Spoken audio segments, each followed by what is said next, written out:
யாராச்சும் ஒரு ஆளாச்சும் என்கிட்ட கார் இருக்குதுங்க, எனக்கு வேண்டாம், மக்கள் பணத்தை ஏன் வீணாக்குறீங்க அப்படின்னு சொல்லுவாங்களோ அப்படின்னு எதிர்பார்த்தா எல்லாருமே நாங்க இந்த ஒரு எம்எல்ஏ எல்லாம் பேசுறாரு, காமராஜ் பேசுறப்போ இந்த கார்ல போறப்ப எங்களுக்கு கெத்தா இருக்கும், என்கிட்ட இருக்குது ஆனாலும் இந்த கார்ல போறப்ப கெத்தா இருக்குங்கிறாங்க. எல்லாருமே எல்லாருக்குமே 4, 5 கார் இருக்குது. அது குறிப்பிட்ட மாதிரி விலை உயர்ந்த கார் இருக்கிறப்ப இந்த காரையே நாங்க வாங்கி பயன்படுத்துவோங்கிறதா சொல்றாங்களே தவிர எங்களுக்கு வேண்டாம் மக்கள் பணத்தை வீணாக்காதீங்கன்னு யாருமே சொல்லவே இல்லைல்லப்பா. எம்எல்ஏ சொன்னாருன்றீங்க இல்லையா, ஏற்கனவே கார் இருக்கு அப்படின்ட்டு.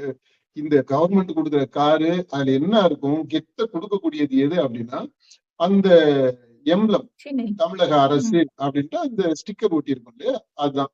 அது அவர்கிட்ட இருக்கக்கூடிய நல்ல ஒரு கார்லயே கூட அந்த ஸ்டிக்கரை ஒட்டிக்கிற முடியும். இது வந்து ஸ்டிக்கர் ஒட்டுற இஷ்யூ தான்.